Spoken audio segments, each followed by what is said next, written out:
It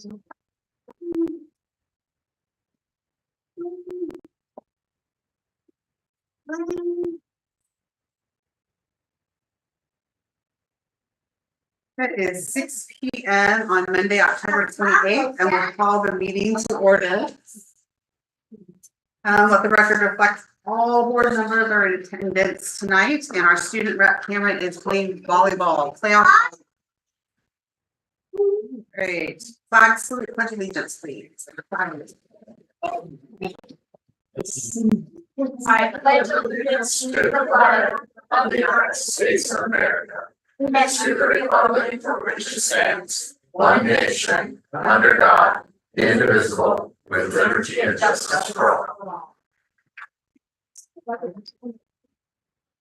All right, so we have one addition to the agenda, which is adding Isaac. Any other changes or additions? Yes, I think important to announce the board's meeting schedule for next month. We've adjusted a little bit, so. All right, we'll do that. Can I get a motion to approve the changes to the agenda? Motion to approve the changes to the agenda. All in favor? Aye. Okay. Kayla, do we have any responses to previously asked questions? Okay. It's time for public comment. If you would like to speak, we have a sign-in sheet by the door. Did anyone want to speak that didn't get to sign up? Total time allowed is 30 minutes. Each speaker has 3 minutes.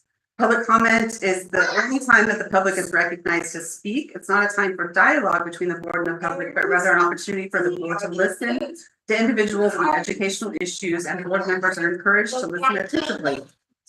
The board chair or superintendent might ask the speaker a clarifying question or respond to a specific comment.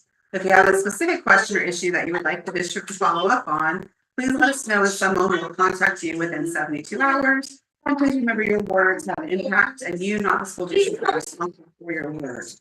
We ask that you help us model for our students what a respectful and inclusive community looks and sounds like. And we have Scott and Debbie. Do you guys want to speak? Hi. This was, we're here actually for the approval of the Good News Club, so I didn't know if Oh, I okay. should get that or just wait till then. Yeah, we'll get to you guys. That's Thank all. you. Jeff. That's us. I was hoping I got another minute to finish sucking my hard candy before I was speaking. My mouth always goes dry for some reason. Anyway, greetings. I'm Jeff Vestas, Starter President. Thank you for the opportunity to hopefully comment this evening. I quickly wrote this in like 5 minutes, so these are kind of miscellaneous ramblings here. But anyway, over the last 2 years or more, I've come here and provided suggestions, sometimes advice, how things could be improved upon. That provided definitions, conversation about topics such as bullying and roles of successful boards and members. Often when you observe the same patterns, the same people, often resistant to change, sometimes it gets frustrating. I mentioned before that you should enforce a policy about staff on social media. Let's prevent any well-intentioned but misinformation that may confuse communities, residents, and others. Keep in mind that your actions, your agendas, your days and days will be on public record years from now, not just the present. I bring that up because I noticed on Facebook this evening before I came down here, someone has literally posted one post. Maybe just a little quieter back there, please. He's autistic. So Okay, it's just, yeah, it's hard to hear. All right, I'll try to speak loud. Okay. Please keep the community, the students and their families as your priority, because that is your role, your responsibility. You're here to represent the students and act in their best interests. How does this entity or the school district consider to spend priorities? Was the best use of this 10,000 or that 50,000 in public funds? Best funding this program or that project help with academics or just sound good? Are we pursuing the grade A's and B's? And this is something I've been worrying about lately. Are we pursuing those grades so enthusiastically that we're overlooking the learning part? Do we consider convenience to staff? It's a personal beef here, by restricting access to staff bathrooms during after school events and programs. I like to go and watch games that kids that I'm involved with, after school, volleyball, basketball, soccer. I'd like to, there's a concert tomorrow night I'd like to go to. I can't get into the staff back there. The key doesn't work. I can't get to the down the hallway to where my car is parked, so I actually have to go outside and walk in the rain all the way down to the staff parking. Can't we fix that? The other thing too is, are we valuing all staff by approving these contracts to administration while really only providing crumbs to the classified people? Are we being completely honest and transparent with the public when we're seeking funds for bonds and levies? Are we being accountable for this information and the representatives along with the social media that I mentioned previously? Have we made improvements engaging and encouraging parents and families to participate in child's school activities and education? How can there be illiterate students at the middle school? Who is accountable for this continued decline in test scores? Who is accountable for the absenteeism rate? Instead of pointing the finger at them or ourselves, maybe we can refocus on solutions and better outcomes. Thank you. Can I make a comment? Jeff, I would be happy to meet with you. I think it would be important that we do that. I didn't pick up a lot of the first part that you said, but I've heard you speak a number of times. I think we should sit down and talk about these things. Sure. But if you want to reach out to Kayla, set up an appointment, I'd be happy to do that. Okay. I use student bathrooms. Yeah. The key, Whenever I'm at an event or anything, I just use the kids bathroom. I mean, All right, consent agenda. Does anyone have any questions or comments about the consent agenda? No. Can I get a motion to approve consent agenda? Make a motion to approve the consent agenda. That's me, Mary Ann Kayla. Thank you. You're welcome. All in favor? Aye. All right, before we do committee and association reports, let's introduce Isaac. Dan? yeah, just, Isaac Schwartz, if you'd stand up for a minute, Isaac. Isaac is, our new director of, human resources and, lucky to have him. We hired Isaac about 2 weeks ago and I think he's, not too far into this, but, we're in kind of a desperate situation for a couple weeks and Paul was doing some of the duties, I was doing some, and some of the other stuff was shipped out to Becky, who's not here. But I just wanted to introduce Isaac to the board and the community members that were here, and I think people will be really happy with the work that Isaac does. And so I don't know if you want to say anything. I'm just very excited to be here, excited for the opportunity and excited to collaborate going forward and create a great learning experience for everybody. We haven't run off yet, so. Yeah. They said. Yeah. Thank you, Thanks very appreciate much, it. And you Welcome. can take off because Thank you've you. got to drive, so don't feel like you have to stay. I might do that only because it is about an hour and a Yes. half at home. We understand. I got young kids at home, so I'm Yeah. okay with there. Thank you very Thank much. you, thank you for coming in. And then we also wanted to note that next month, there will be one meeting in November and it's gonna be the 18th. And because some of us are gonna be at the WASDA annual conference in Spokane. All right, committee and association reports. Do we have any SEA or anything?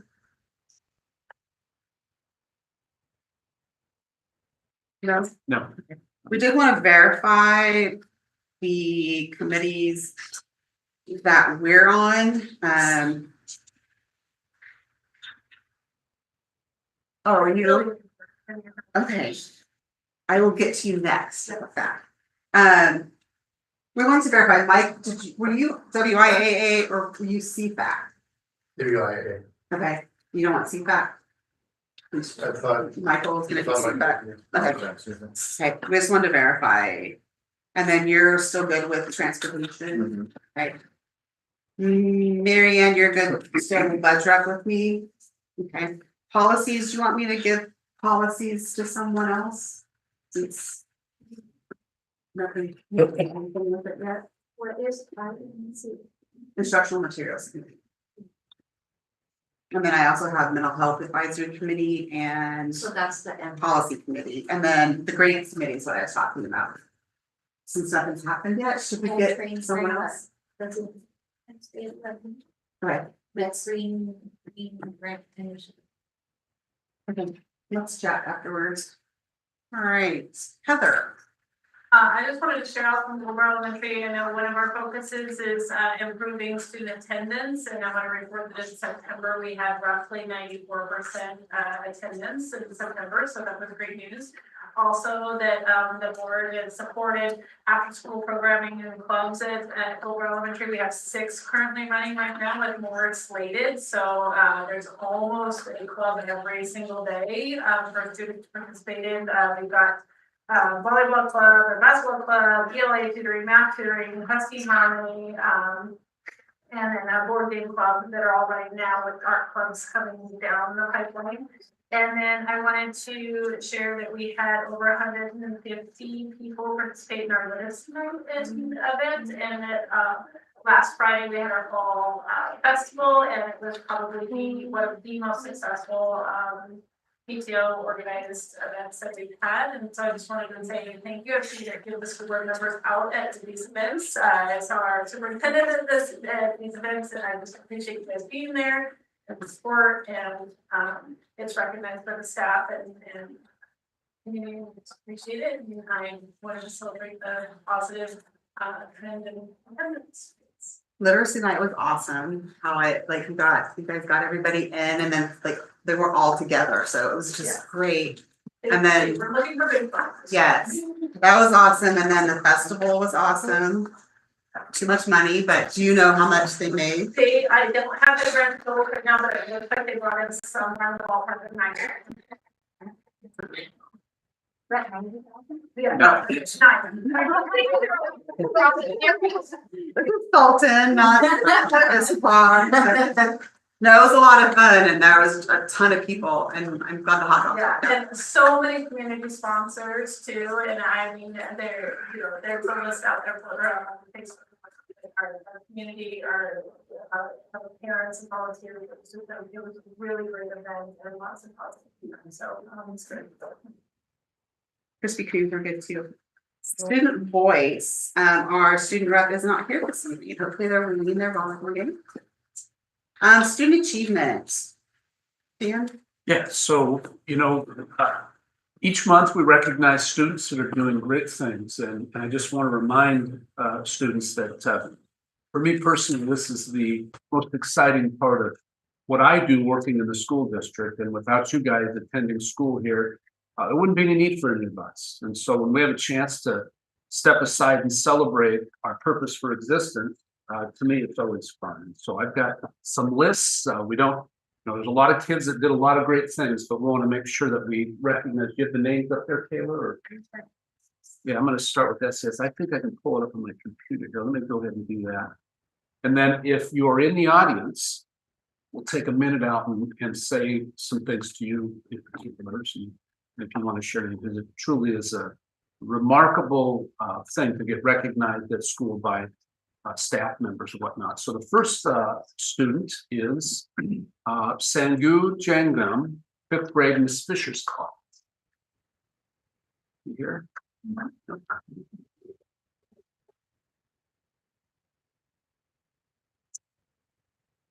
Well, I don't know what exactly you did to get recognized, but I can tell that you're a remarkable young man. So I want to thank you for doing all that you can every single day, and I think your teacher made a great choice in you. But I'll read what it says right here. It says you're a very responsible student who looks out for others. You're a great role model and makes our school a safer place for everyone. Thank you for your hard work, Sandra. So.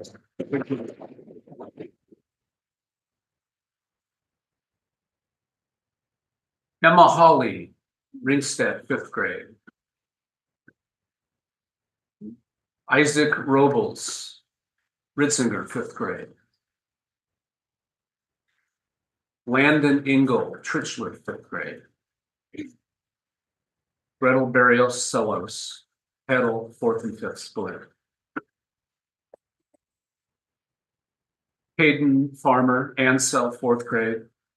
Sebastian Jimenez Altore, Keenan, 4th grade.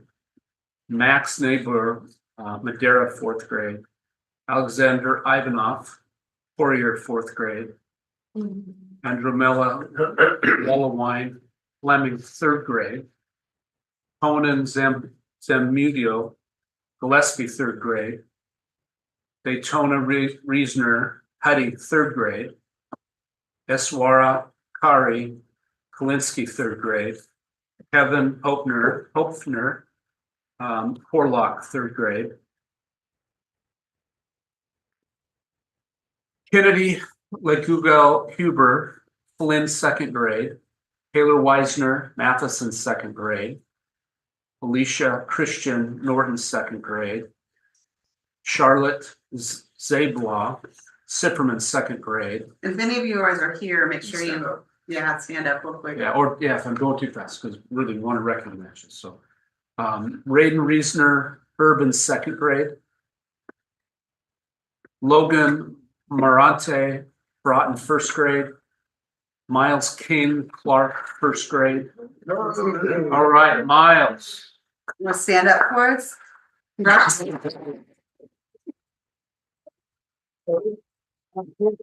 Here's what Ms. Clark had to say. Miles is always concerned about safety. He finds chairs that others have left out and tucks them in. Miles picks up items off the floor so we don't trip. He always remembers to walk on the sidewalk on the way to recess and specialist classes. Thanks for keeping our classroom safe for all of us, Michael. Miles, we're proud of you, Miles.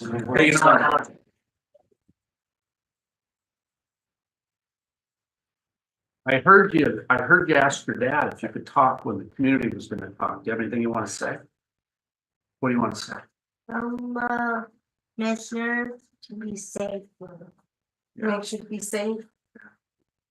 That's a good thing. Go to others. It's important. We need more Very good kindness in reminder. this world for sure. Very So good. thank you, Miles. Good job. We're proud.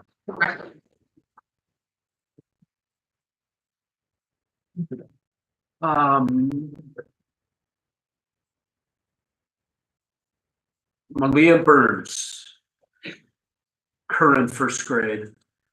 Mithun Kari Fleming, first grade. Michael Bowden Step, first grade. Laney Reasoner Wilhelm, first grade. Damian Cortez Murphy, Miss Murphy's class. Esmeralda Arias Bralsto, Miss McCurney's class. And then Lane Huber, Miss Farmer's class. Okay, and I'll go to kindergarten here. Or excuse me, I'll go to Gold Bar Elementary School. Okay, so again, just stop me. I don't have the summaries for Gold Bar, but I do have a list of names. And so we'll tell you all the good things that I believe there are about you. So Gold Bar students of the month: Anna Bernhofer, Olin Whitfield, Shepard Spain, Ezra Zwicker, Addison Baumgartner, Jaden McConnell, June Montoya, Miles Nastosia, Lily Sayas, Sasha Dunlap, Emmett Anderson, Marie Mandeville, Mateos Santana Hernandez, Ashlyn Russell.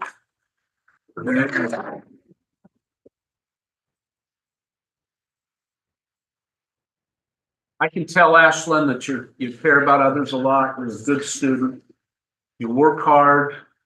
And I'm really proud of you, as is our whole school district. So I know your family is too. And we'll defer to Miss Anderson because she knows a lot I about can it. share that, well, all of the Russell family have a great students. This month, we recognize the character trait of safety and bullying prevention. And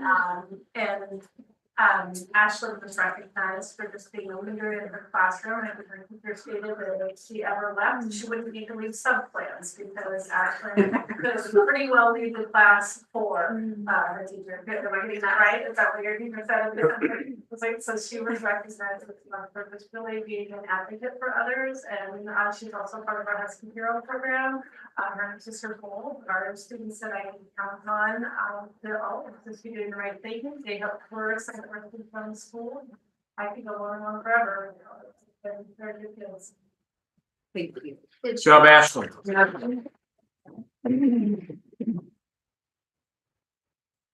No. Haley Reyes. Jack Carlisle. Isis Humphreys. Andrea Irvine. Sherman Perkins. And Landon West. Okay, so I'm gonna go to Sultan High School. We have 2 students. Delilah Alvarado, student of the month. You put her up, you did, okay. Is Delilah here by chance?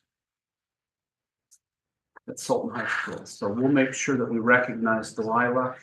No, you're not here with us, Delilah, but great work and keep it up, we're proud of you. And then Jocelyn. Is this, okay, well, this is last month's, correct? Okay, Jocelyn Unaru from the month of September, great job, Jocelyn. So.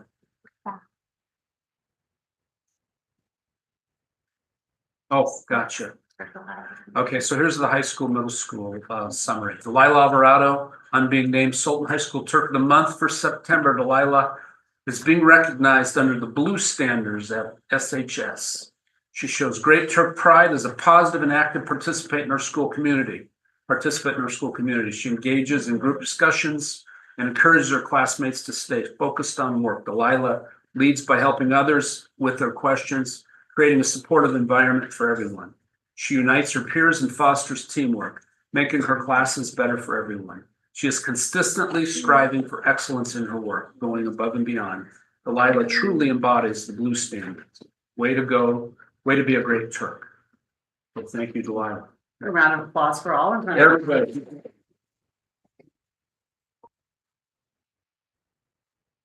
Thank you to those that were able to come tonight. We appreciate it.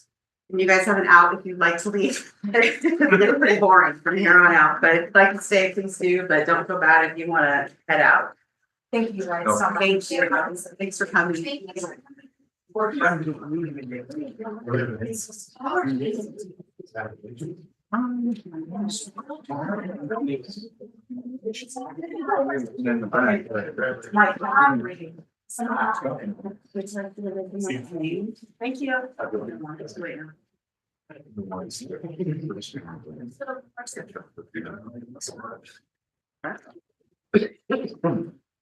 Right now. Community reports. Dan, do you have anything, community upcoming district events? So tomorrow night, going to do a question and answer, available to answer any bond questions the community might have.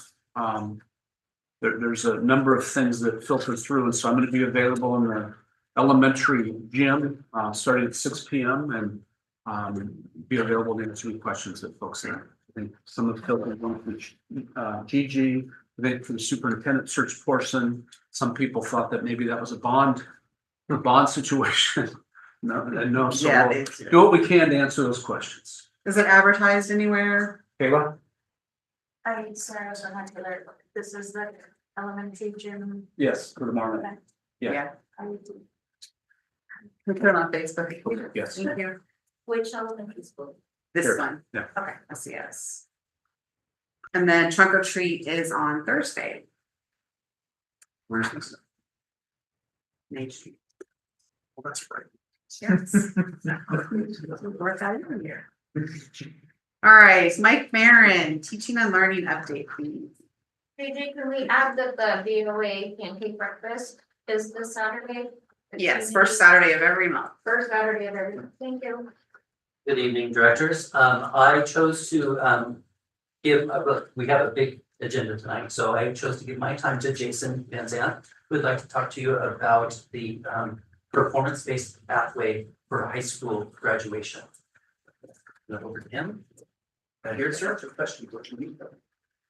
So last year, the state board put together, state legislature passed policy 2415 for a new pathway for seniors in graduation for ELA and math.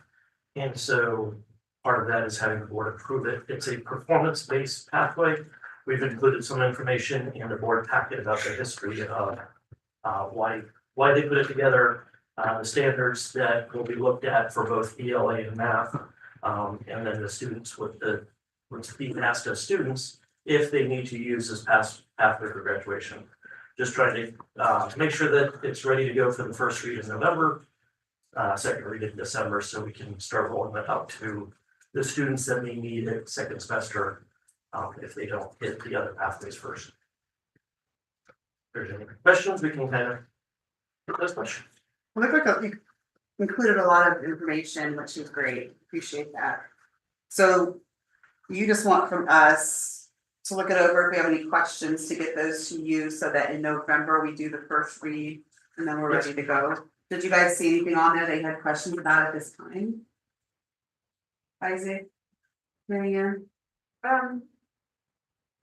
No, I mean, I read it through, and so my understanding is that this is in addition to the standard. Okay, that's. So, yeah, It's another one. they're adding another pathway. Over the last couple of years, they had a waiver if a student had attempted testing, wasn't able to get the CTE pathway and attempted multiple testing. That waiver has gone away. And so there's the knowledge that there might be some students that don't test well. Some students might not be able to access CTE for pathways. So the state put in a pathway that students can then prove their proficiency in ELA and math by doing a project. There's a big rubric with it. So it'll take at least them a semester to make their way through the checklist to make sure they hit everything. At the end, there would be a presentation. There has to be a math and English teacher involved, but it's just another way for students to access and make sure that we're catching everybody. Mike, any questions? Yeah. Michael? All right, I think we're good and we'll see you next month. Okay, thank you. Thank you. Dr. Paul Douglas. Good evening, Director. All right, just a couple things. One, I want to start off by thanking Heather. Heather and her husband this weekend went out and got some horse mats to address our preschoolers that need to run the wiggles out. And I love that term, by the way. So thank you, Heather, for doing that. We appreciate it. I know your preschool class appreciates it. So do the others that don't have to do those feet.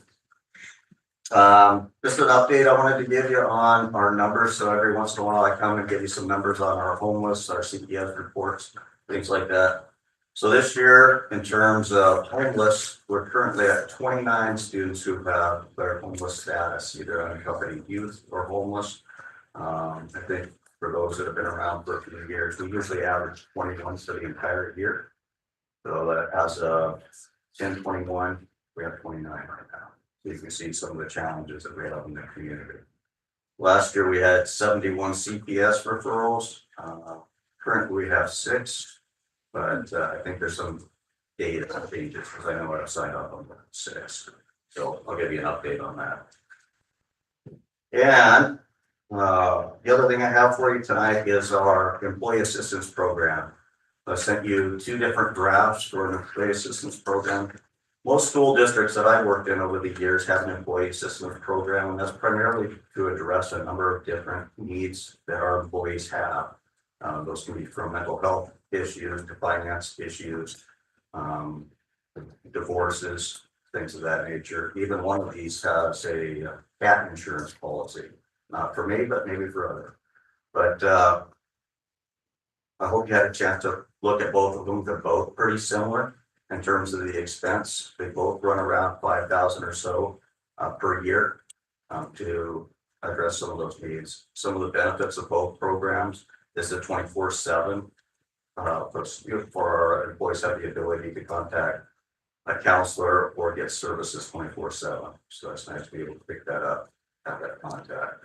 Also, the local one was local, the other one is back east. That First Choice Health is the local group. Monroe uses that group.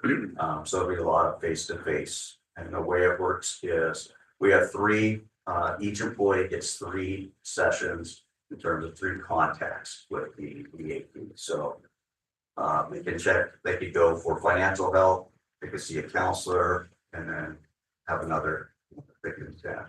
So, and their employees and their families have access to it as well. So those are some of the benefits of an EAP. And like I said, as far as I know, we've never had one in Sultan. So Is there one of them that you like better than the other? I like the one that's local, the first choice, just because it's local. It gives our employees an opportunity to have face-to-face. The one that's back east are the education EAP. The disadvantage is you're spending most of that virtually. So that's probably the biggest in terms of the services they offer. Very, very similar. We've looked at them, periodically every few years. It's, I think as you fill out and we grow it, I would recommend that we do something with it. I don't see it as an action item though. No, that's right. It's more of a let you know, we can put it back on for next month. I guess was, gonna tell you about it this month. Yeah, it's just informational. I'll put it back on for business. If you do have more info or more questions or things like that, let me know. I will put forth a single proposal for the business meeting next month. Do you guys have questions while he's here, Michael? This wasn't on last week. Was it? Did I miss this entirely? It's in his report, so Under it's not an D6. agenda item. Somehow I missed this. Isaac, questions? No. I think it's great. I think we need this. Most companies have these. I think it'd be great for us. Mary Ann, questions? Clarify the 5,000 annually, that's lump sum, not per employee. Yeah, so one goes, the first choice does by employee, so it's broken down by one of their recommendations for 5 visits is $1.67 per employee. The other one is a lump sum, and that's the one from back east, education EAP. They do a lump sum. When they calculated this out, and this is, I'll have some of this for you at the business meeting, is they didn't calculate out with about 300 employees. They only used our certificated staff. So I get that number. The actual amount should actually go down because we have more employees involved versus less. So it should drop from the 167 down lower. Okay. Mike, question? Yeah, they're good programs, very, very. I think we're really open to it. And I think so. That's good. Have you made contact with the unions, presidents about offering this, that to gain benefit? They have a labor management meeting tomorrow. We'll bring that up with them. Yeah. And the mental health committee is in favor. Right, thank you so much, Director. Thank you.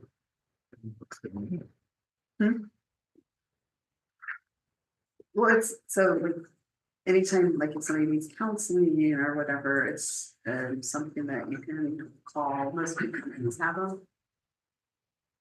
Read through the stuff and then if you have questions. Director Butler, do you want a copy of these? I just gave you the hard copies. No, I just somehow I skipped right past this item. Yes, when I reviewed all the. So I'm sorry. But we're not voting on it today, so you're Yeah. good. Good to go. All right, we've got monthly financial reports.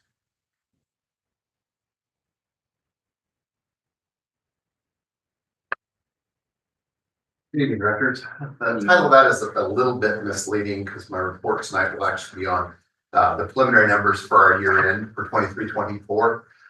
That report was due to the ESD by close of business last Friday, and it was submitted on Friday afternoon.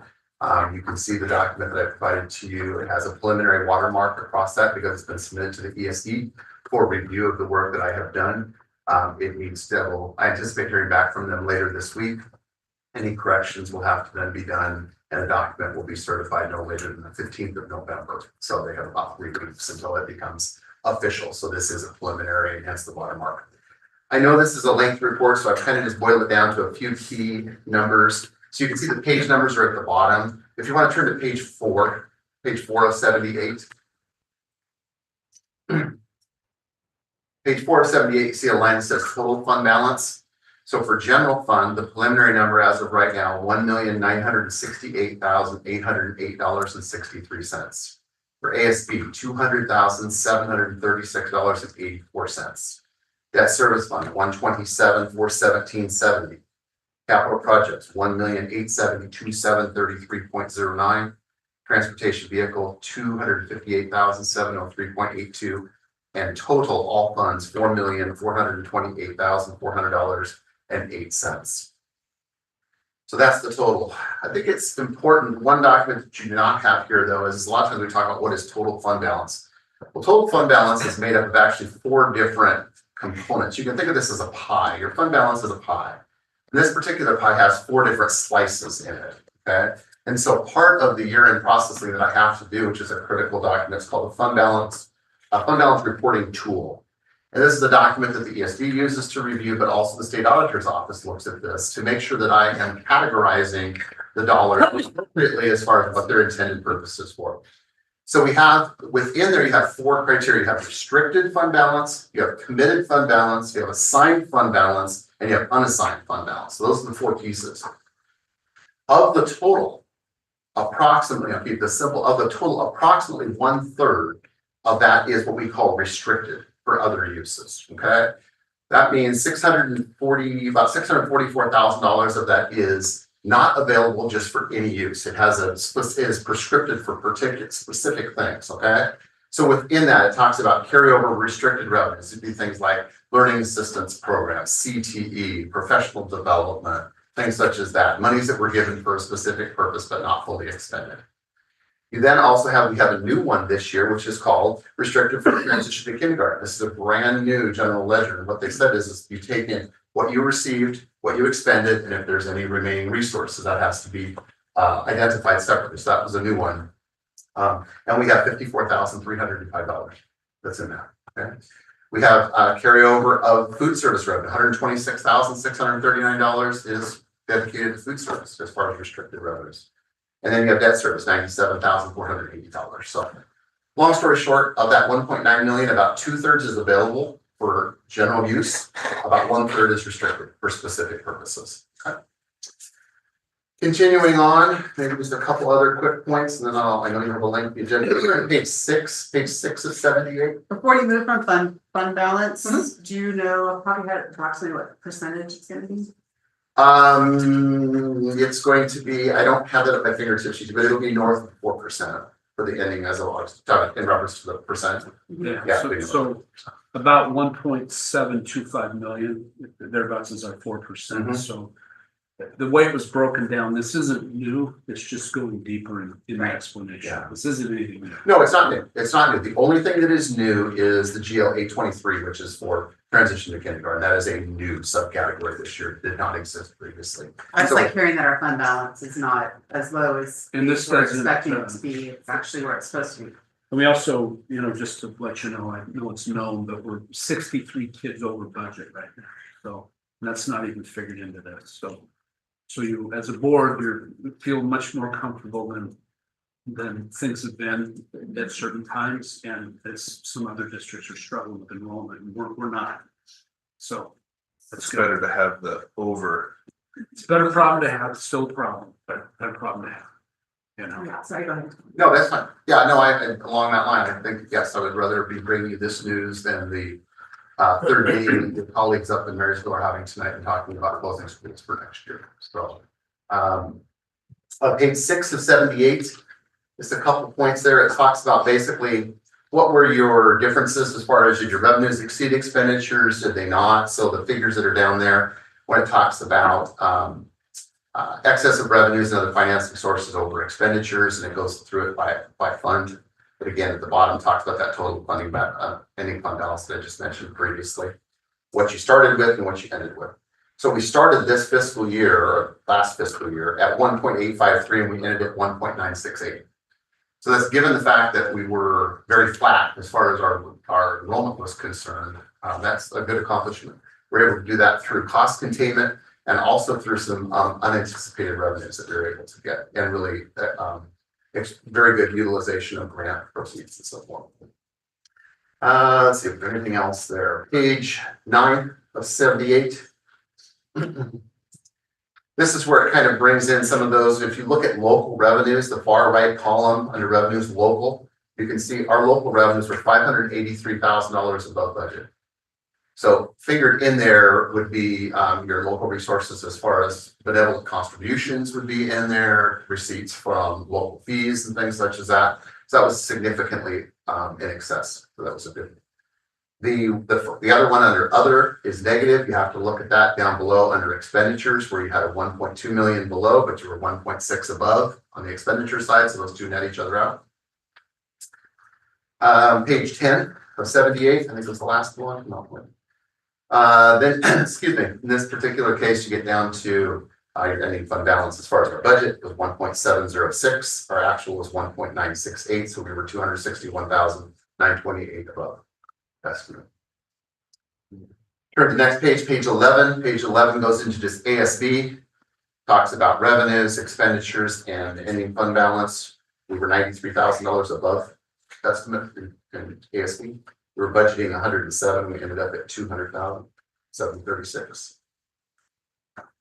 Page 13 deals with debt service. There really isn't much to talk about there. Page 15, capital projects fund.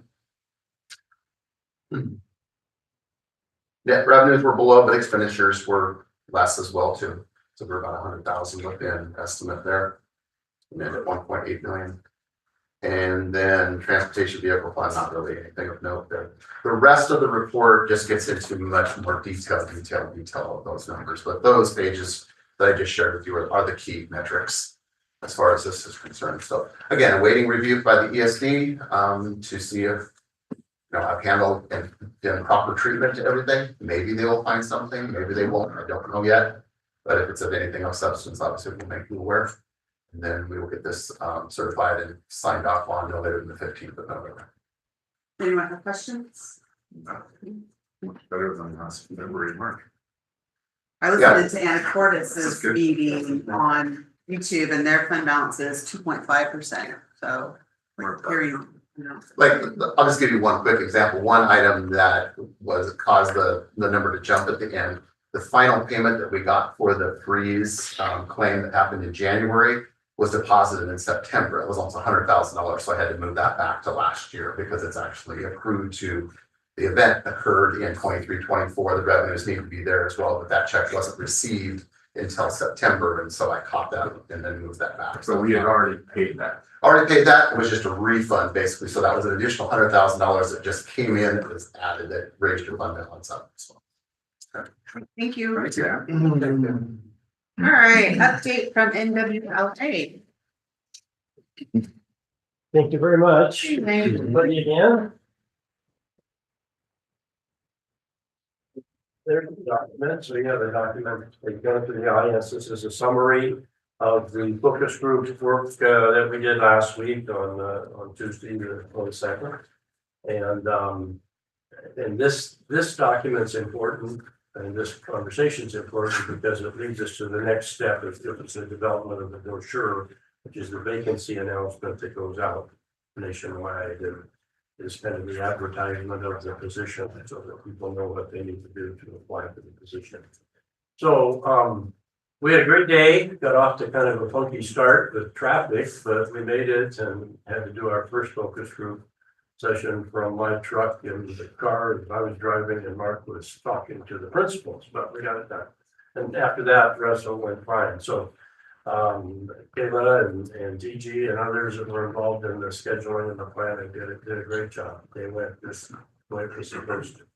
So what I would do tonight is just kind of hit the highlights of this report and then we'll talk a little bit about the brochure. So we had 17 meetings, 77 participants.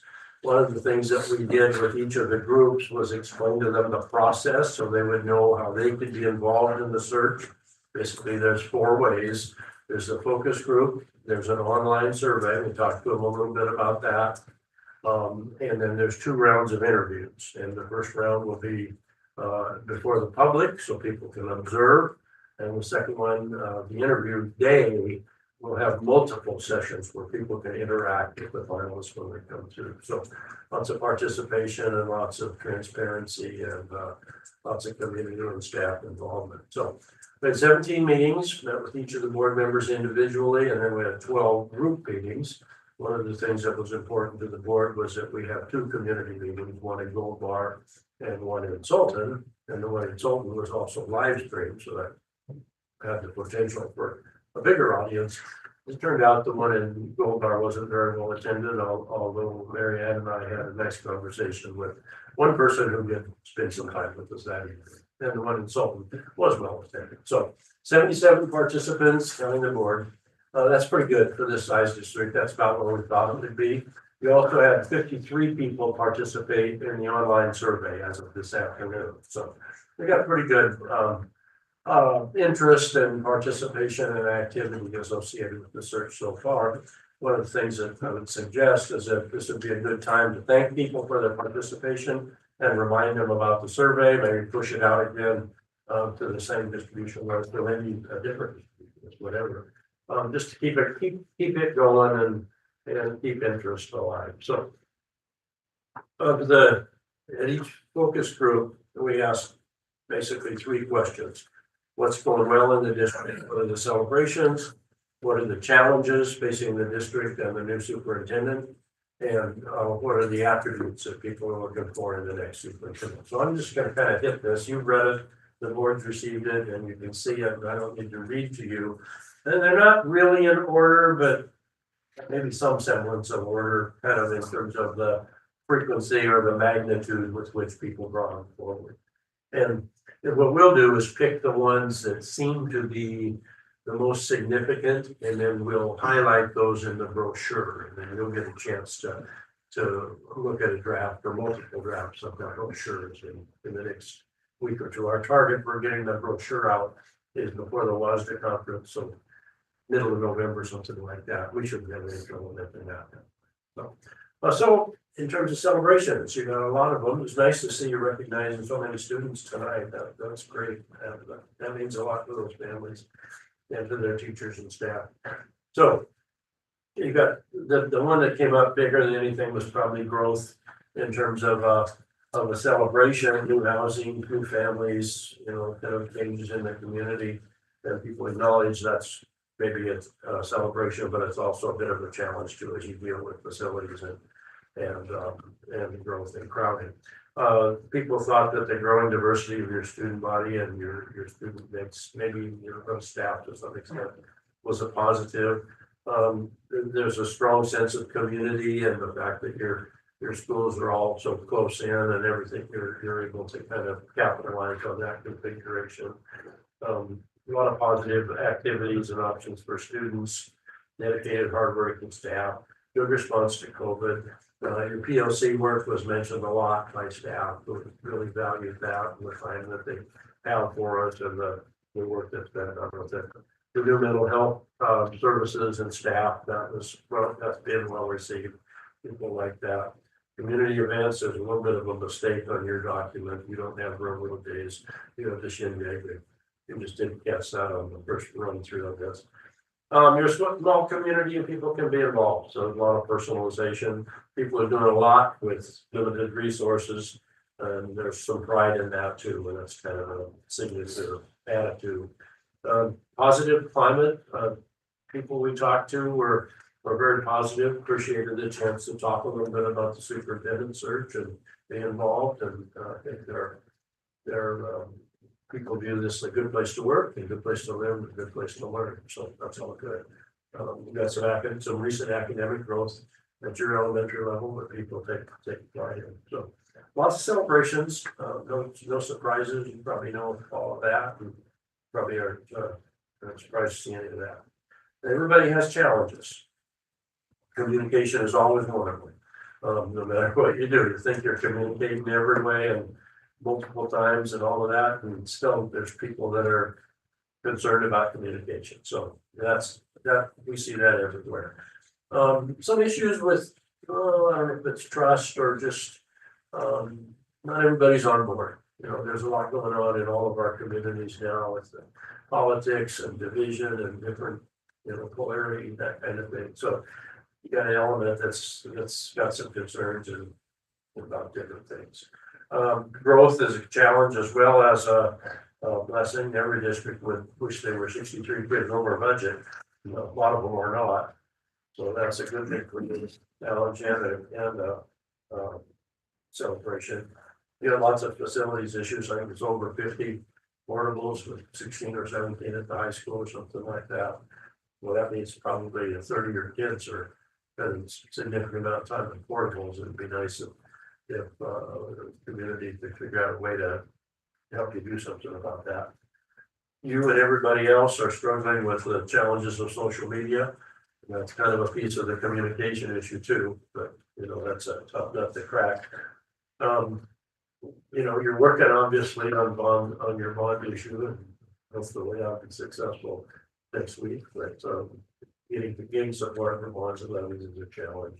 Special education numbers, another challenge, your percentage is fairly high, and then of course you're providing a wide range of services, but there's always a need for more in that area. People are working hard on that, but it's still a challenge. Some resistance to change, you're not alone in that. You've got some people that are concerned about leadership changes with the new superintendent. That's always the case. People, you know, that resistance to change and change of people, particularly at the top, people wonder about that, how that's going to be. You've got some academic issues, some student achievement gap problems, some COVID, you know, fallout that still that you know burden to everybody. Clearly communicating the vision.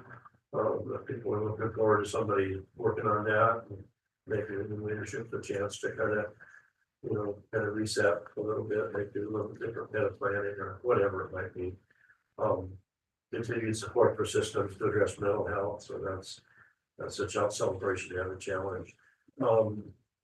Getting a better understanding of the school district and the community and the needs and the opportunities, challenge. And then we had the onboarding of new staff. I don't know if you've had lots of new staff come in, and maybe there's some HR systems that aren't quite catching all the onboarding, but probably had people mentioned by name, by the term onboarding more times than we usually do. And I think maybe it was classified staff as much as certificate staff. Something to think about.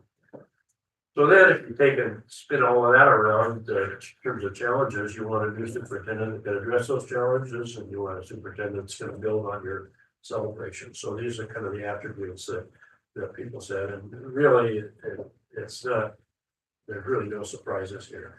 You want a good communicator, a listener, somebody that's open-minded, strong on relationships, somebody that'll spend time and be involved with teachers and staff and students. You want people that, we talked about this with each of you in terms of what's the potential for maybe a non-traditional kind of superintendent. Clearly, the people that we talk to expect your superintendent to have moved through the chairs, teacher first and district office, maybe superintendent, maybe not.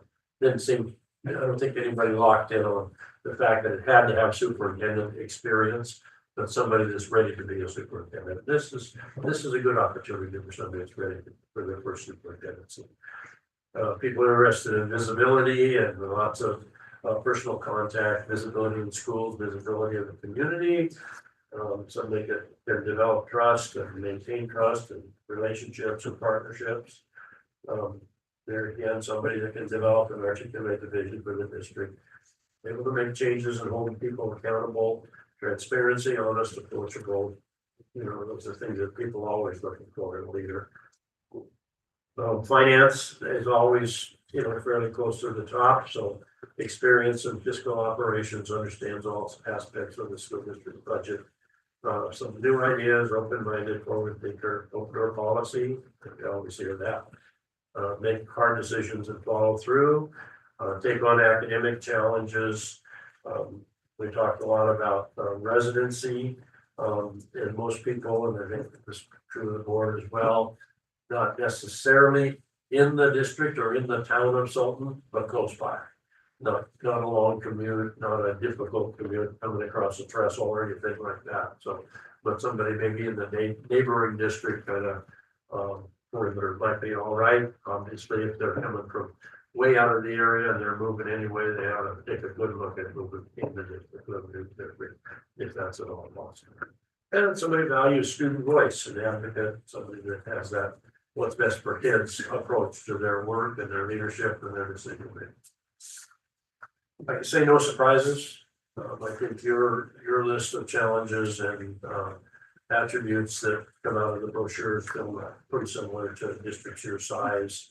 A lot of districts are struggling with facilities, housing bond issues, so I feel on there. Finance, leadership, top skills, same stuff. So I think, yeah, the good news is that the themes were pretty much across all the groups. So it's not like the teachers are saying, we gotta have this, and or maybe some other people are saying, no, we're gonna have this. So you're all gonna be looking at a pretty tight shot counter and you'll have some good applicants, and I think they're in good shape as we move through. Questions about any of that? If they don't surprise us, probably could have just sent it through in the mail. So the next step is the brochure, and we'll work with, starting with Gigi and Kayla probably to take the first couple of looks at it. And then as you make changes, and then you can kind of move it around, that's some work. Now, it doesn't have to be an action item, so I think you can just do it by consensus and wordsmithing and, that kind of stuff. Give everybody a chance to have their say, and then ultimately when you say it's ready to go, we send it out. And it'll be ready for WASDA's, Yeah, conference. we shouldn't have any trouble with that. Okay. Yeah, I think we'll probably get first look to you, look at it to you early next week. Okay. Yeah, and we've got pictures from Kayla already, and we've got your logo, and this gives us kind of most of the content, and I'll be getting on a draft it with our desktop publisher ready to go. I've seen a couple, she's new, I mentioned that to you, but I've seen, she's done 2 already with other searches. They're working themselves, and they look good, so. Awesome. Yeah. Perfect. Thank you so much. Thanks, Mike. Appreciate it. Thank you. You can hang out for the rest of the meeting? What's that? You gonna hang out for the rest of the meeting? No, I'm nursing a cold, and I'm glad I got through it without sneezing my head on. Your microphone, so. Thank you. No, I'm gonna head out. Good to see you, Wayne. Good to see you guys. Thank you. All right, we have approval of Good News Club facilities. You guys want to go ahead and? Go this one. Yeah. Fine. Dr. Ray, Right out the here. parking lot's right here. Oh, sure. He's good. Well, good evening. My name is Scott Cawthon. I'm the pastor of the Lighthouse Baptist Church there on Main Street. And, my wife's Debbie. She makes sure I get where I gotta go all the time. So it points me in the direction I kind of go. But, thank you for the, opportunity to present the Good News Club. The mission of our club is really simple. It's to create an engaging, fun-filled hour. Hour and a half now, okay. Once a week, where children can come and participate in activities that are both meaningful and impactful. Every week, we will present a dynamic Bible lesson, and it brings the story to life. And then we have creative learning activities, and that would cause some sparks of curiosity in there. And then we have inspiring missionary stories that just open a world of possibilities. And we also include meaningful songs and scripture memorization. They're not just words, but they're tools for long-term growth. Go ahead. So just for example, they have it set up in 5-week lessons for each session. And the first session is on hope for the outcast. And so just bring up different stories about Jesus and his impacting as far as with the outcasts of society. And especially with today's society with these kids. So it kind of hoping to give them hope and realize, and like even just the first lesson is talking about how valuable they are to God and how God created them. So we're hoping that it will really just minister to them and help them know that regardless of who or what they're dealing with, we know social media has really become a big part of that and as far as with destroying. So that it is very structured, and there are purposes and hopes of as far as we're just really building them up. And just in case anyone's not aware, for the record, this is a facilities use request. This is not a district sponsor. Right. Right. So I just want to make sure. Not even a church sponsored either. It's the program is non-denominational. And it's just to come and just hopefully impact as far as with the kids' lives. They've had a lot of success on, as far as just, children being changed, being more responsible, things along those lines, having more hope and more joy and. It's not just about fun and learning. The Good News Club emphasizes respect for authority, and they foster stronger moral values and instill character qualities, essential character qualities that are rooted in the biblical principles. And all of the leaders are passionate Christians who are truly care about the spiritual well-being of all children. And as for peace of mind, all club workers go through an FBI background check to ensure that safe environment for everyone involved. And We have standard policy of, there always have to be two of the teachers with student at all times.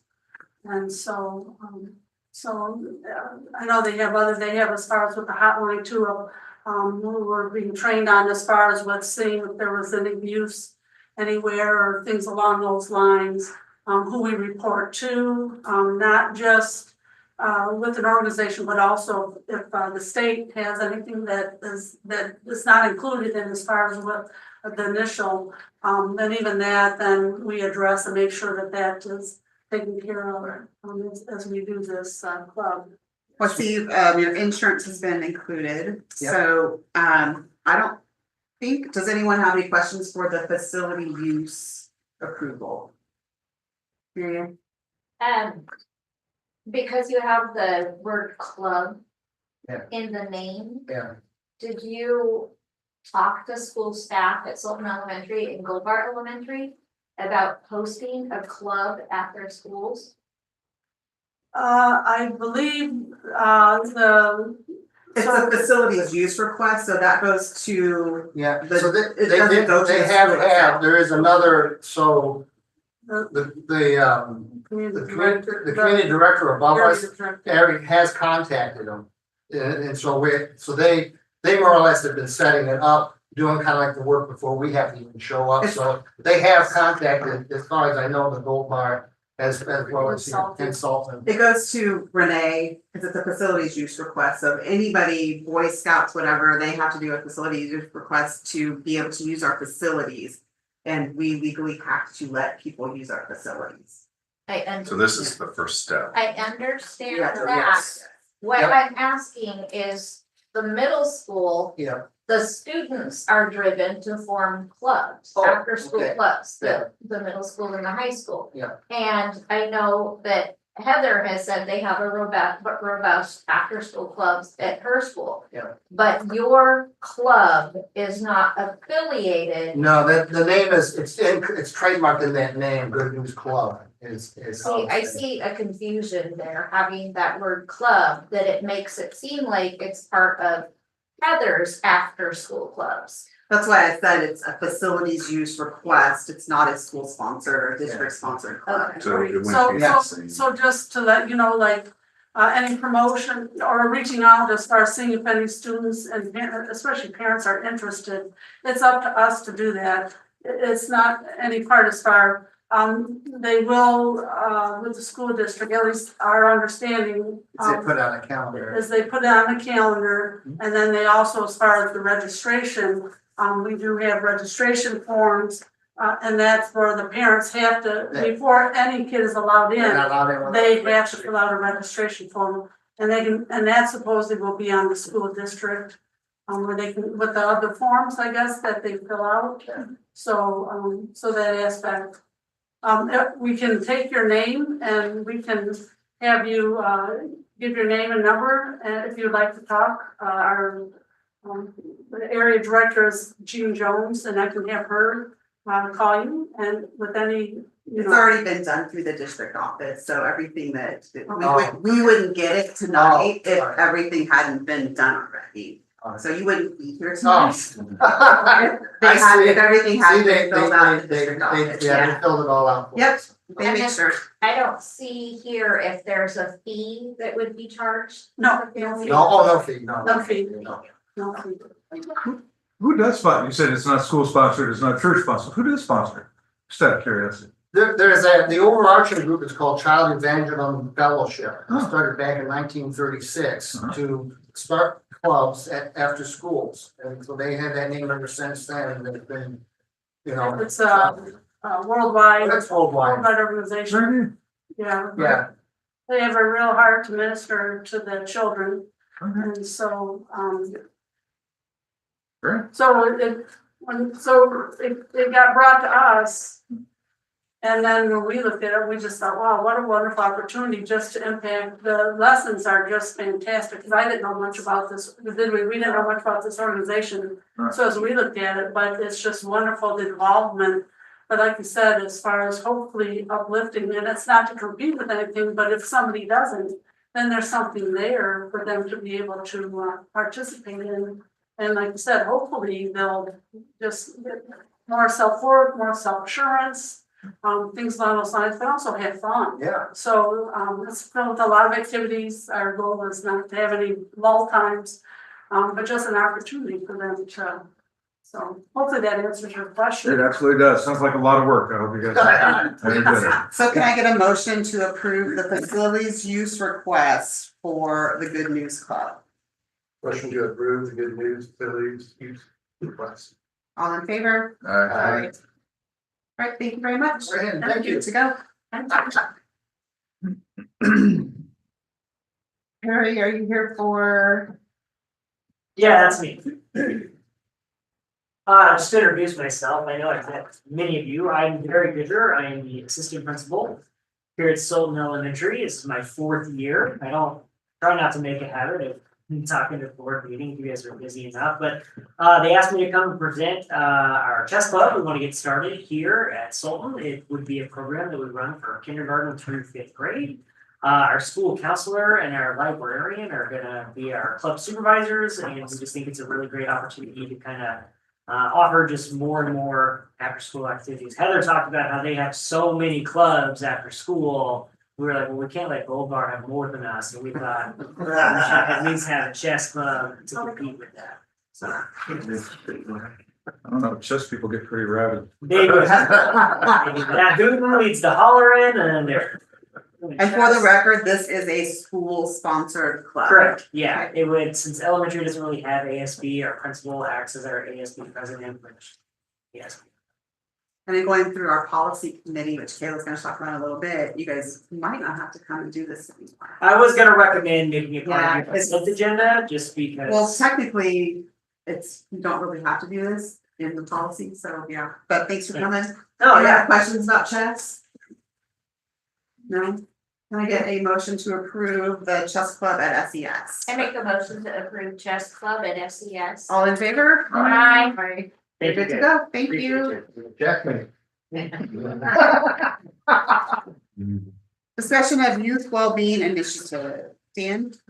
Yeah, so this is also the superintendent's report, but I'll cover it right here. This is there's been I guess a perception and a reality, having been here for a number of years of students, young people being connected in a meaningful way to either positive adults or positive things to do. And we see it recurring in a lot of different ways. And so this is I don't have any paperwork for you, but we've just kind of gotten this started where it's kind of an interagency agreement between Sultan School District, City of Sultan, Fire Department, and others that would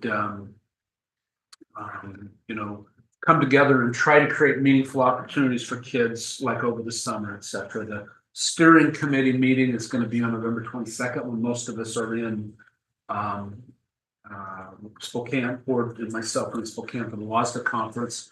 And so part of the initial deal is who are the stakeholders in the district. So Paul will go in my place and go through that part of it. And like we'll have representatives from the high school, middle school, both elementary schools as who are the people that need to be there. So this will unfold a little bit more. But it's, Is this the one that Debbie, yes, because she talked to me about yes. being a part of Yeah, that? this is the one, and this has been, I think an ongoing challenge, and Mike, who's lived here for a long time, Mary Ann, who has, anybody that has, I think this has been a situation that shows up in a lot of different, the healthy use survey, meaningful connection shows up. And so this is a way to, I think be purposeful about it, especially with all the new growth that's happening, to start to do that. And I just wanted to really bring that concept and idea to you. The first official meeting won't occur until November 22nd. And we'll have to have Paul update us after that. I think it's a great thing. I think we need to, have much more community togetherness, much more support for youth. Less online activity. It's not helped civilization at all, in my humble opinion, but that's just me. And go from there. Thank you. Yeah, from what Debbie said, it's really good. Yeah. Have you been dismissed, Heather? Do you have any more quotes to talk about? I think we're good. We're good. Discussion of professional development for board members. So we have WASDA coming up. It has Kayla print out for those of you that are gonna go, a draft. It's in underneath your agenda. Oh, you're not going. And it's a draft of the schedule. So I know last time we went, we tried to Mary Ann and Dan and I was kind of split it up a little bit and tried to hit so we could hit as much There's as some possible. really good, interesting breakout sessions. There's a lot this year. Yeah. And it's hard because there's a lot at the same time, so trying to pick. But Kayla and I discussed just kind of going over logistics a little bit. Are you, Mike, because you're coming up on Wednesday, are you coming up Wednesday night or do you want to travel during the day with everybody? Do you know what? Yeah, I was told the conference was Thursday, Friday, so I did not take Wednesday off work. But it's Thursday, but like it's Thursday morning, so yeah, that makes it. Yeah, so I'm working on Wednesday and will not be traveling until the afternoon. Okay, so you're gonna come out by yourself? Apparently. Kayla got that? Unless anyone else wants to, I'll depends on what time. The student reps, because we're gonna vote on a second student rep tonight, had asked if they could ride with me, and I'm fine with that. And Kayla had asked also. So who else is, Mike's not going, Mary Ann, you're going, correct? Going. Dan, do you guys wanna go later in the afternoon? I could, Michael? yeah, Michael shouldn't ride along. We'll travel. I don't mind. Because we could take two cars. What if time do you wanna- think about leaving? I'm difficult to ride with anyway. Crank the music. We can work that out. I don't think we can even work out travel arrangements for the meeting. We're just trying to get logistics and stuff handled, so, because Kayla needs to know if we need district cars or anything like that. Go. And then we looked I would like to look into the train, please. into the what? Train. The train to Spokane. There's one from Seattle, Probably ever. Ever. Yeah, we looked at flights and those were just ridiculous. ridiculous. Have you looked into that already or? No, but I want to. I'm gonna look into that. Legislative conference is January 11th and 12th, the one nighter. I know Michael, he said cannot come, Mike cannot come, Mary Ann, Yeah, I'm available. Isaac, What was the date? January 11th and 12th. It's a weekend. And where is it One at? night. Saturday, Sunday. Olympia on the hill. It's Legislative not Olympia, it's session CTAC. starts on the Oh, it's 15th, CTAC this year. It's different this year. Oh. And this 11th is what day of the week? Saturday. It's a weekend. I will be a meeting. It's the same date that I emailed you about. Oh, then that's- earlier this yes. week, so. And then, is anyone interested in the National School Board? I think Dan and I are the only ones here that have gone to one of those. Did you ever go to any of the national ones? We went with Russ and Cindy and Dan and myself went, and I was just telling Michael, I think I learned the most there from any of the others that we've been to. Is anyone interested in going to that? It's April 4th through the 6th. You would go in on April the 3rd. It's the weekend prior to spring break. And I know Mike cannot, and Michael cannot. And Isaac say no. Marianne? I really don't want to travel outside of Washington State for. Okay. So the way it's been paid for is that the stipends that board members would otherwise earn, it's put into an account. And that's what that That's fund what is pays for. Yeah. I take my stipend and pay, and so. No. Yeah, I do pay the $50 for me. Oh. But all like through the years, like they haven't taken those and that's kind of built up. And so what we don't take goes into that fund. And then that fund pays for professional development for the board. But that fund does not roll over year to year, is it, Mr. Muller? When would you get the answer for the April? Yeah, that's, Like that does not roll over. What happens is what? It goes away. December something. It's contained within the fiscal year. Okay, yeah, let me know.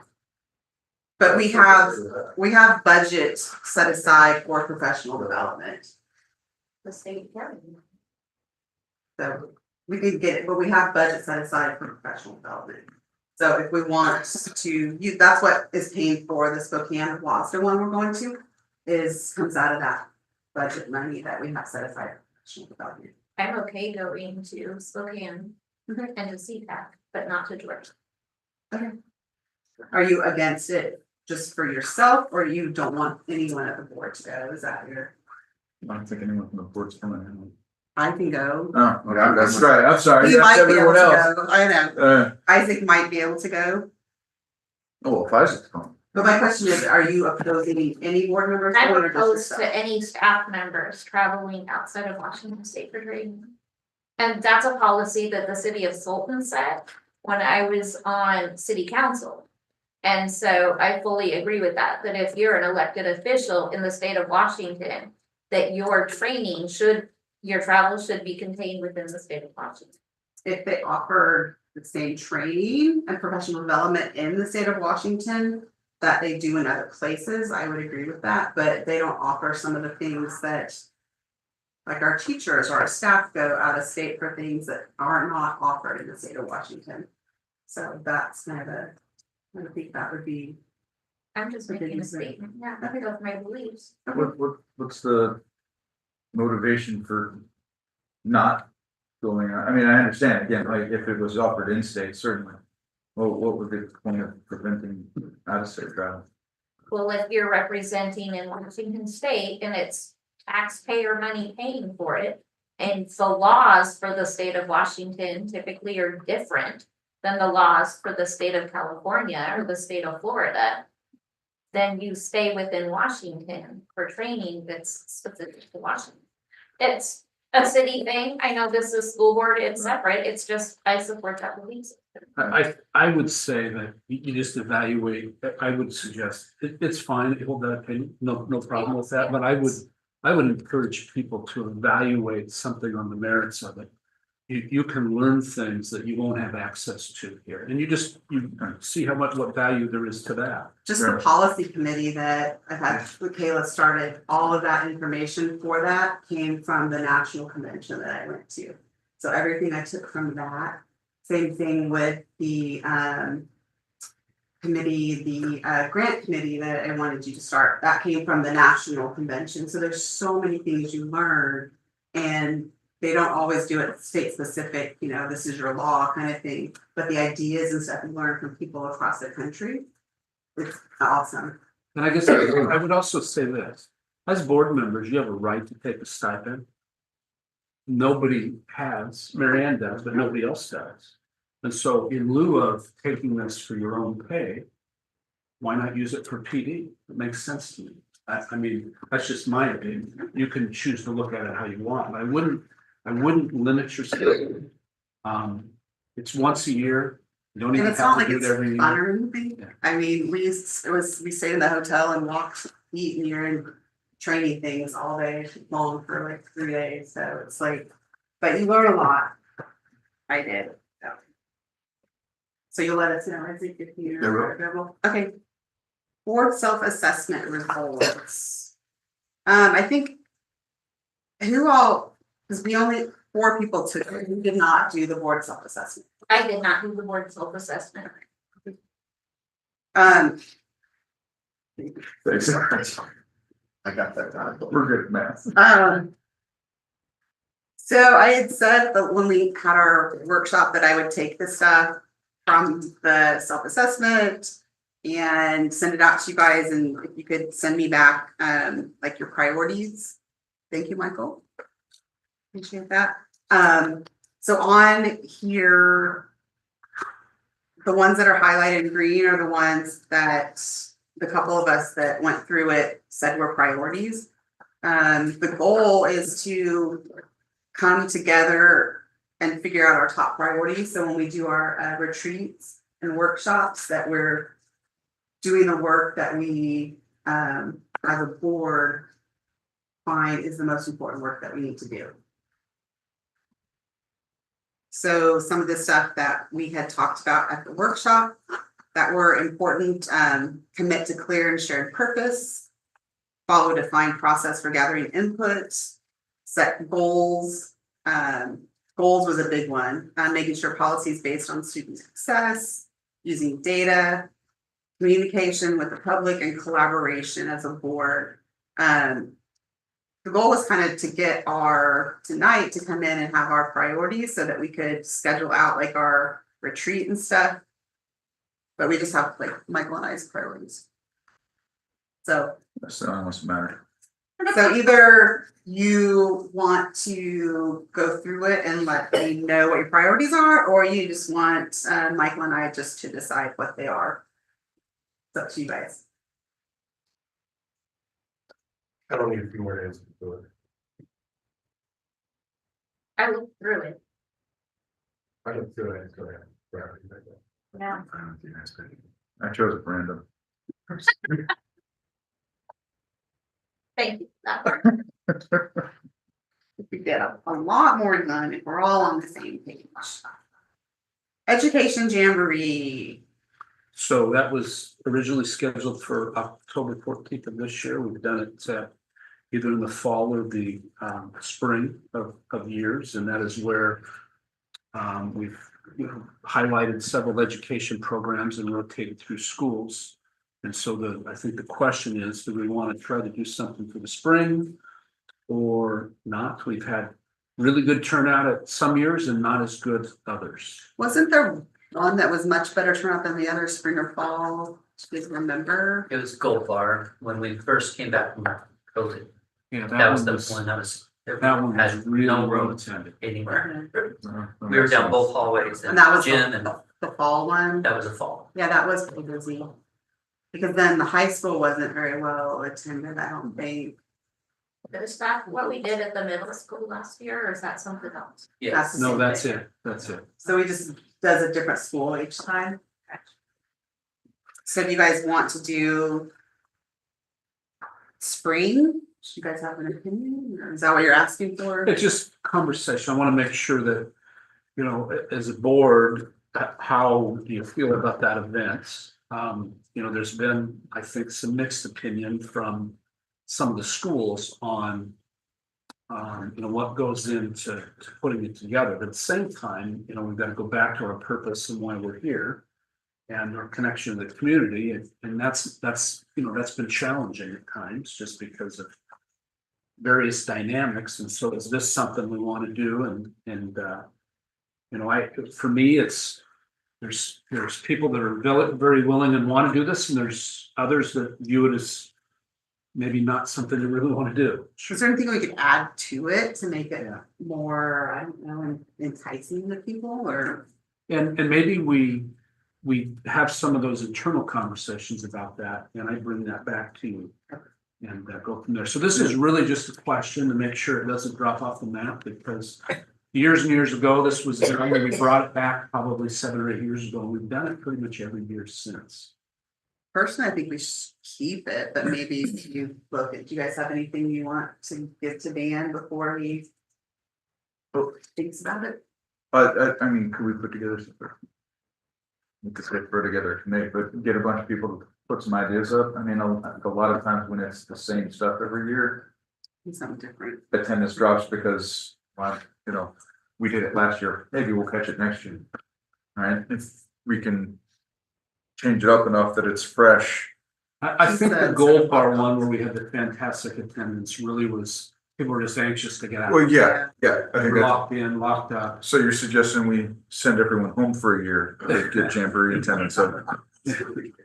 Well, I don't want to repeat. Okay, maybe not that. So hopefully never go through that again, but you know, I think we have really good attendance at the high school. The middle school is the one I remember where we just didn't have good. There wasn't attendance at all. And I don't know if it was our communication, our messaging, or I don't know. You know, I tend to want to always look at that as the first thing, but it's ebbed and flowed how people have participated. I think maybe this spring and then come back with some ideas. And you have anything else? I would just look at the schedule, especially for high school, make sure that it's kind of in between. Yeah. Sports and stuff. So activities. what we also decided to do, the 14th was a board meeting. So we would maybe look out at, I don't know if it's an April meeting or a March meeting and say, hey, if we're gonna do this, let's talk about it being a board meeting night, study session night. I like Michael's idea of a committee. I don't want to be on it, but I think Michael can make that up. It's just his idea, doesn't mean it's the one we gotta go. But yeah, if we could get maybe some people involved and Okay. you know, come back with some ideas, and if you guys have any ideas in the meantime, let them know. All right, Kayla, introduction of policy committee.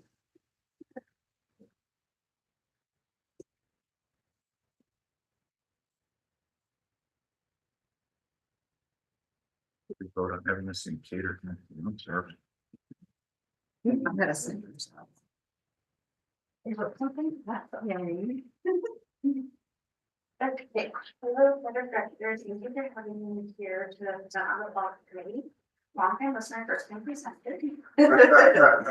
So I'm here to present the policy committee to you all. It came up as a request from the board as a need to address policies that we currently have and how to get up to par with WASDA's model policies. WASDA organizes their policies by 3 categories: essential, encouraged, and discretionary. In case you didn't know, what I've been doing up until now is taking the essential list of policies that we have been going through by series, so 1,000 to 6,000 series, and I take our current policy and mark it up to match WASDA's current model policy. They have a team of lawyers that go through and ensure that they're in compliance with state regulations. And I just finished the 6,000 series, which concludes revising the central policies list that I have. And the committee thus far is myself, Gigi, the administrative assistant to the assistant superintendent of student services, Michelle Red, and director of technology, Dave Miller. We began our task by categorizing our current policies in tiers of addressing them one by one. Tier 1 meaning it needs attention soon. Tier 2 meaning secondary priority, and Tier 3 meaning low or last priority to get to it. I will then present them to you for approval as we move along. I'm adding notes as we go along of whom should be included when we get to a policy when it comes to having stakeholder input. This will help address all involved parties of the policy, so that is something to students, etc. And if there's a pressing need for one to be addressed, I will add it to the list so that there are no more than 2 first reads per business meeting unless you tell me otherwise. I guess, are you guys okay with that? 2 minutes? 2 first reads? Yeah, sounds great. And so our goal is to get our list of policies straightened out and then invite more community members who would be interested. So we'll categorize them, that's what I mean. Give them a tier level and then ask people to come in since we'll have a schedule of policies to address. And so far we have Cameron Steed, student rep, and then we'll be asking our new student rep, as you'll see in a little bit, if they come on board. And then this group will then create goals and continue to work with policies as we get updated.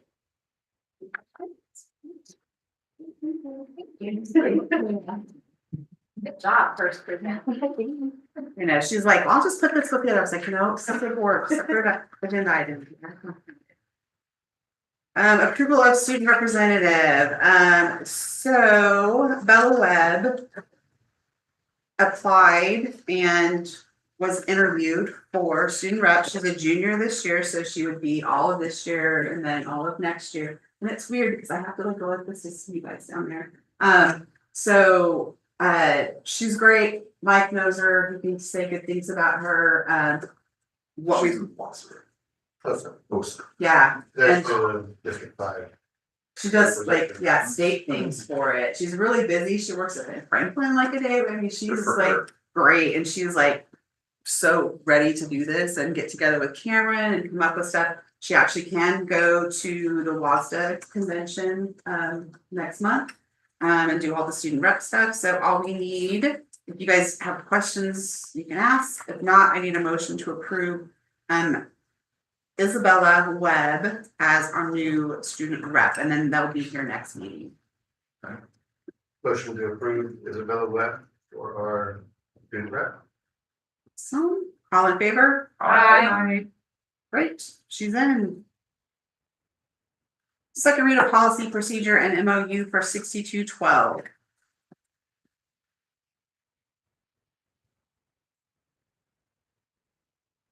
The director's meeting, this is my contribution towards the policy committee here. I took two of these on here to try to get them modified and so forth.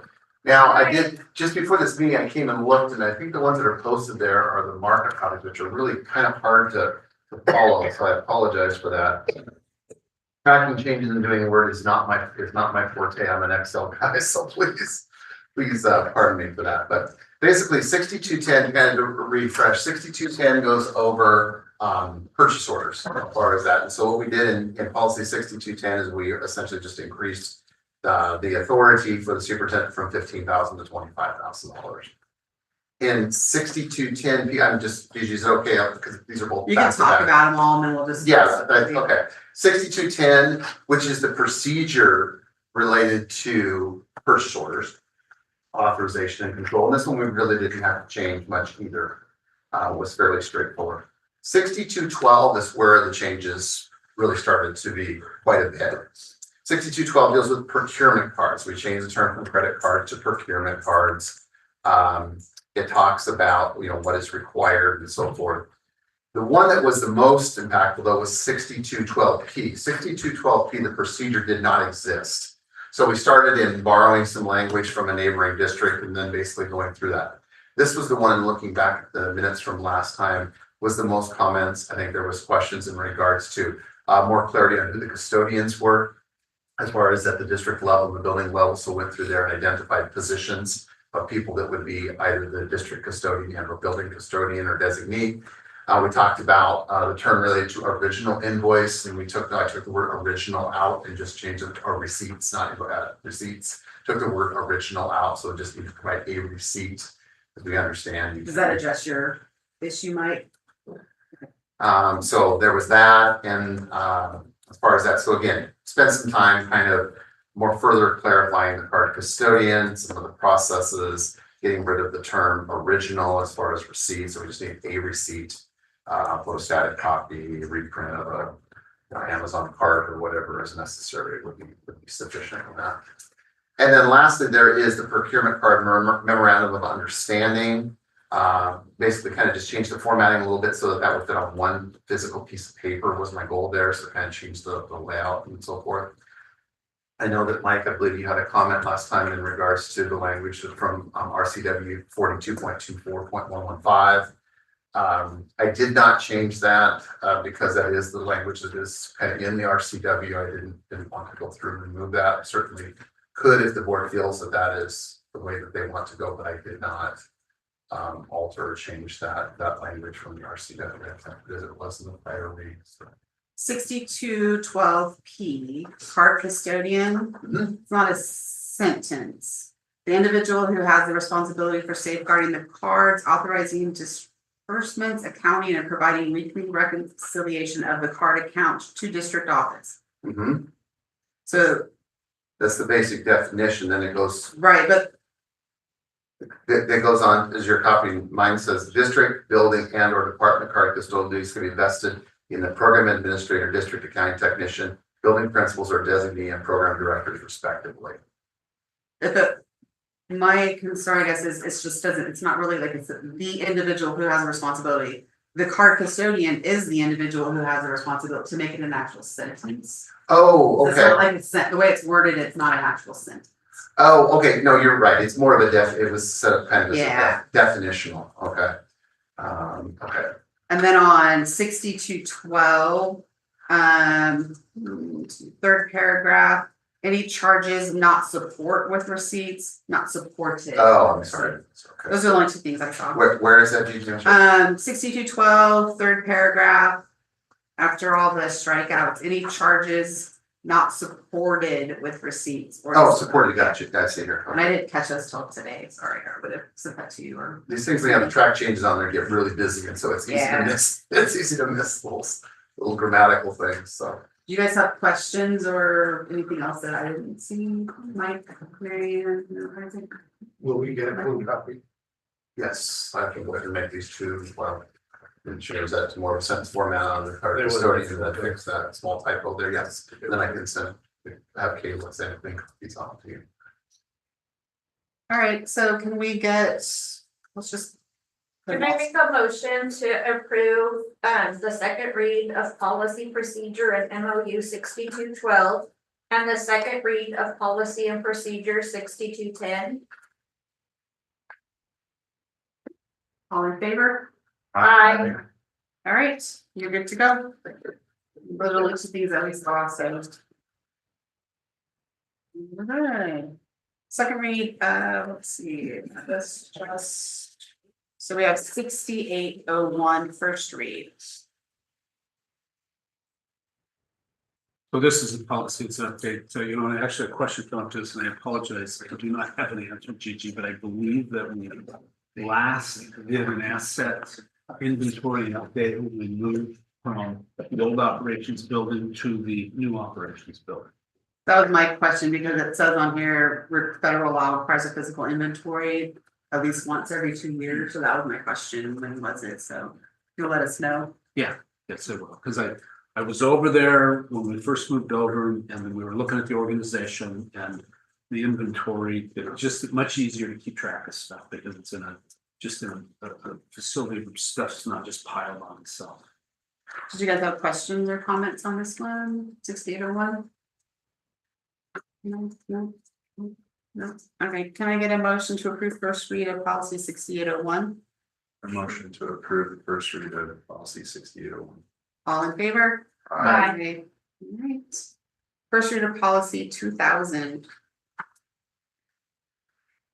Student learning goals, this is, you can see what's underlined. Basic education is an evolving program of instruction. I won't go ahead and read it to you, but I just, you know, do you guys have any questions, any clarifications you need? I had no questions, Mike? Marianne? Basic? Michael? All right, we have no questions. So can I get a motion to approve first read of policy 2000? Sure, for first read of policy 2000. All in favor? Aye. And policies for November were 2022 and 21-25. So those will be next month. Superintendent reports. We covered a couple of these things, but let me go ahead and open this up. We go through the first part. I just wanted to give you an update. I think the first item on here is, let me look and make sure I don't get it incorrect.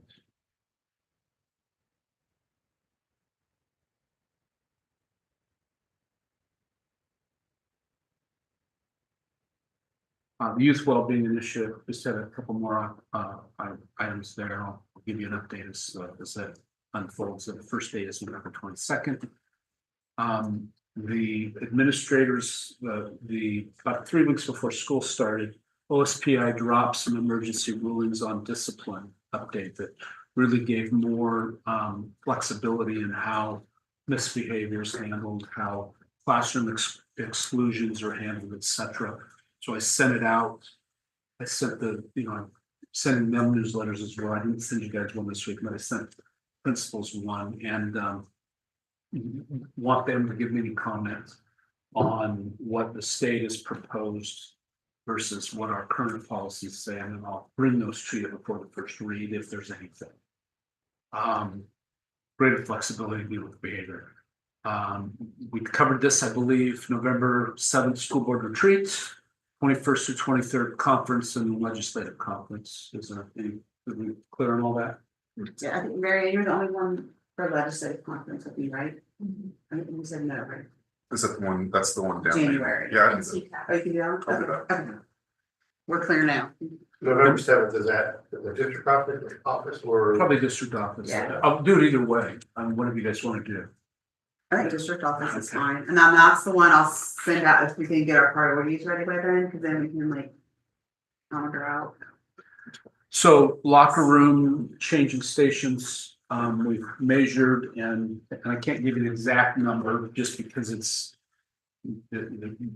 tight space, but we will have additional changing areas in each of the locker rooms. And so the materials have been ordered. The plan is to put them in and have them put in place over Christmas break. They look like the stalls that were in the picture that I sent you. We kind of went back a couple of different times because I wanted to make them smaller to create more of them. On the day-to-day, just sort of behavior in there. When athletes go in and change, they get into their whatever their uniform is, and then get out. And that's kind of what we're doing. So I'll have some clearer numbers for you soon. Each of the facilities is built a little different, so the availability is a little different in each of them. The middle school, which has kind of been the attention. There's this, if you were in there, there's this sort of little knockout spot where there's a bunch of lockers. They don't use all the lockers. We're gonna take some of the lockers out and put changing stalls in there just to create more privacy for kids. And I'll get you some exact numbers on that. That's Awesome. Anything else? just home football playoff game, I believe Friday night. There will be concessions.